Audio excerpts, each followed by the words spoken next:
একটা প্রশ্নের উত্তর দিন। যদি পৃথিবীর সবচেয়ে ধনী মানুষ আপনাকে 1000 কোটি টাকা দেয় কিন্তু বলে তোমার 2 চোখ আমাকে দিয়ে দাও, আপনি কি রাজি হবেন? কখনোই না।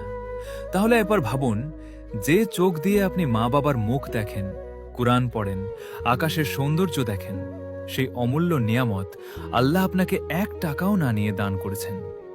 শুধু চোখ নয়, আপনার প্রতিটি শ্বাস, হৃদয়ের প্রতিটি স্পন্দন, প্রতিটি হাসি, প্রতিটি সকাল, সবই আল্লাহর উপহার। আল্লাহ তাআলা বলেন, তোমরা যদি আল্লাহর নিয়ামত গণনা করতে চাও তবে কখনোই তা গণনা করে শেষ করতে পারবে না। তাহলে আমরা কেন আল্লাহকে ভুলে যাই? কেন একটি নামাজ পড়তে কষ্ট হয় অথচ তিনি আমাদের প্রতিটি মুহূর্তে অগণিত নিয়ামত দিয়ে যাচ্ছেন? আজ একটি সিদ্ধান্ত নিন, অভিযোগ নয়, আলহামদুলিল্লাহ হবে আমাদের জীবনের সবচেয়ে সুন্দর শব্দ। হয়তো এই একটি শুকরিয়াই হবে জান্নাতের পথে আপনার প্রথম পদক্ষেপ। আর হ্যাঁ, এই চ্যানেলটি সাবস্ক্রাইব করতে একদম ভুলবেন না।